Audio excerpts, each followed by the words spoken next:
بسم الله الرحمن الرحيم. السلام عليكم ورحمة الله وبركاته، وأهلا بكم في هذا البث المباشر للتعليق على أحداث كورونا في الهند. تعاني الهند الآن من أزمة كورونا، أزمة خانقة. هناك إصابات حوالي 350 ألف إصابة يوميا. هناك نفاد في الخشب لإحراق الجثث، الآن الجثث في الشوارع. هناك مشكلة كبيرة، الأغنياء يهربون من البلاد. وسأقرأ عليكم بعض عناوين الأخبار. كورونا، الهند تواصل تحطيم الأرقام القياسية بعدد الإصابات، وبريطانيا تخطط لشراء ملايين الجرعات من لقاح فايزر. محارق الجثث في الهند تعاني من ضغط زيادة وفيات كورونا. هذه صور طبعا من الهند، أشياء صادمة. CNN: كورونا يفتك بالهند، الموتى يحرقون في مواقف السيارات والخشب ينفد. كذلك كورونا في الهند، حصيلة يومية قياسية للإصابات وجسر جوي خارجي لنقل الأكسجين. طبعا ما في طب الآن في الهند ولا مستشفيات ولا أي شيء، البلد خربانة تماما. يعني الهند هذه انتهت تماما بسبب هذه الموجة الثانية من فيروس كورونا. كذلك هنا هذه الصورة المرعبة المنتشرة، وهذه الصورة نشرتها وكالة رويترز الأنباء، وهم يحرقون الجثث. يعني الهند كورونا يبتلع مدنا، وبحث مضنع عن مقابر، يبحثون عن مقابر لدفن الموتى ولا يجدون. هذا الكلام يحدث الآن في الهند، هذه ليست أكذوبة، هذه حقيقة وثقتها الكاميرات ووسائل الإعلام العالمية، وذهبت أطقم طبية من جميع أنحاء العالم لإنقاذ الهند. الهند الآن انسى موضوع أن الهند دولة كبرى وكذا، انسى النووي، انسى أي شيء. هناك جائحة كبرى موجودة في الهند.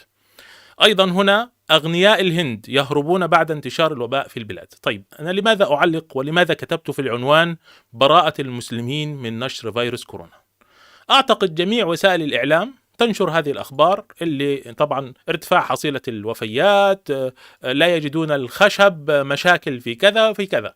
لكن أنا كمسلم مهتم بالدفاع عن إخواني المسلمين في الهند. لا أعتقد أنه أي وسيلة إعلامية تكلمت عن هذا الموضوع، وهو أنه العام الماضي الحكومة الهندية حرضت على المسلمين واتهمتهم بنشر فيروس كورونا. طبعا من أين لك هذا الكلام؟ وربما أنتم لم تسمعوا عن هذا، مع أنه بسبب ذلك قتل مئات المسلمين، أقول مئات وربما آلاف، بسبب التحريض عليهم واتهام المسلمين بأنهم ينشرون فيروس كورونا. كانوا يمنعون المسلمين من دخول المستشفيات. في المستشفيات الهندية إذا ذهب المصاب يسألونه: هل أنت مسلم أم هندوسي؟ هذا الكلام ليس من عندي، هذا الكلام إن شاء الله سأضع لكم الروابط في أول تعليق. يعني هذا مثلا مسؤول في الحكومة الهندية الهندوسية المتطرفة يحرض على المسلمين. اسمعوا ماذا يقول: الباعة المسلمون يبصقون على الخضروات، يغطونها باللعاب ثم يبيعونها. هذا شخص عضو الحزب الحاكم في الهند يحرض علنا على المسلمين، وكانت النتيجة قتل المسلمين وضربهم. شوف، أنا هوطي الصوت بس. أهو يتكلم، أهو شايفين يتكلم الآن. ماذا يقول في نهاية هذا الكلام؟ استغلوا هذه الأزمة للنيل من المسلمين. ماذا فعلوا؟ يقولون: لا تشتروا منهم، لا تشتروا من المسلمين. الكلام ده منشور بتاريخ 10 مايو 2020. أنا عارف أنه في ناس كثيرة ربما دخلت تشوف إيه اللي بيحصل في الهند. اللي بيحصل في الهند كارثة، لكن علينا أن نؤكد للجميع أن هؤلاء كلما اتهموا المسلمين بتهمة وقعت عليهم. شوفوا الآن يحرض على المسلمين، يحرض على عدم الشراء منهم، والآن يضربوا المسلمين أهو زي ما أنتم شايفين، واستبيحت أعراض المسلمين في الهند. وهكذلك أهو بعد اتهام الحكومة لهم بنشر كورونا، هجمات معادية على المسلمين في الهند. هذا الكلام على موقع قناة الحرة بتاريخ 13 إبريل 2020. كذلك الهند المسلمون يواجهون من جديد وصمة نشر كورونا.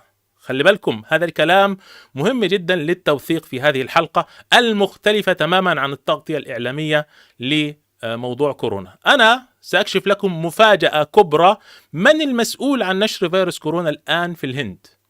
الهند رئيس الوزراء، هذا الشخص الهندوسي المتطرف إن شاء الله سيسقط، بالمناسبة سيسقط بسبب هذه الجائحة. لا أعتقد أنه سيبقى في الحكم. أنا أقول هذا الكلام ربما يعني توقعات لا أكثر ولا أقل. هذا الشخص ماذا قال؟ بتاريخ خلي بالكم معايا، بتاريخ شهر مارس الماضي قال إن الهند خلاص أنهت على فيروس كورونا. شهر مارس اللي هو إمتى؟ من حوالي شهر ونصف تقريبا أو شهرين. قال إن الهند انتهت من جائحة كورونا ونحن استثناء. هذا الكلام، لماذا قال هذا الكلام؟ اسمعوا بالله عليكم، ركزوا يا جماعة. لماذا قال هذا الكلام؟ قال هذا الكلام حتى يحتفل الهندوس بمهرجان هولي. هذا المهرجان بالنسبة لهم مقدس عند الهندوس، وهذا المهرجان يأتي في شهر فبراير وبداية شهر مارس. فهذا الشخص خرج وقال إن فيروس كورونا انتهى من الهند في شهر مارس الماضي عشان يحتفلوا بهذا المهرجان. طب إيه اللي حصل؟ طب يمكن ما احتفلوش. لا، هندوس يتجاهلون كورونا احتفالا بهولي. امتى الكلام ده يا جماعة؟ بتاريخ 24 مارس 2021. ركزوا في التواريخ عشان تعرفوا. اتهموا المسلمين السنة اللي فاتت. رئيس الوزراء الهندي قال إن كورونا انتهى في بداية شهر مارس. بتاريخ 24 مارس هذه الاحتفالات كلها في شوارع الهند. الهندوس يحتفلون بعيدهم المقدس. الله أكبر عليهم. اتهام للمسلمين، وهم الآن تسببوا في أكبر جائحة في تاريخ فيروس كورونا. زي ما انتم شايفين، لا كمامات، لا تباعد اجتماعي. ما هي كورونا انتهى يا جماعة، كورونا انتهى يا جماعة في الهند. ماذا حصل يا إخواني؟ احتفلوا بهذا العيد، واحتفلوا أيضا بمهرجان آخر. هذا مهرجان آخر. هنا أيضا تجمع الملايين في مهرجان كومبا ميلا. هذا مهرجان في الهند، وهم يعتقدون بأن هناك نهر مقدس وأشياء من هذه. سأضع لكم روابط هذه المصادر كلها. أهو كمان عندنا فيديو، لو عاوزين تشوفوا فيديوهات أسمعكم فيديو. شوفوا الكم الهائل من البشر. شوفوا عددهم قد إيه. شوفوا الكم الهائل من البشر. شوفوا أهو يحتفلون بدون تباعد اجتماعي. ايه اللي حصل؟ الكلام ده من حوالي شهر تقريبا، بتاريخ 23 مارس 2021. ركزوا في التواريخ. الآن في اليوم اللي أنا بكلمكم عنه الآن 350 ألف إصابة بفيروس كورونا في الهند. الآن في الوقت الذي أحدثكم فيه محارق للجثث في الهند وعدم وجود مقابر لدفن الموتى. الآن في الوقت الذي أحدثكم فيه لا يوجد أماكن لدفن الموتى، وانتهى الخشب من الهند. الخشب اللي بيحرقوا به الجثث انتهى.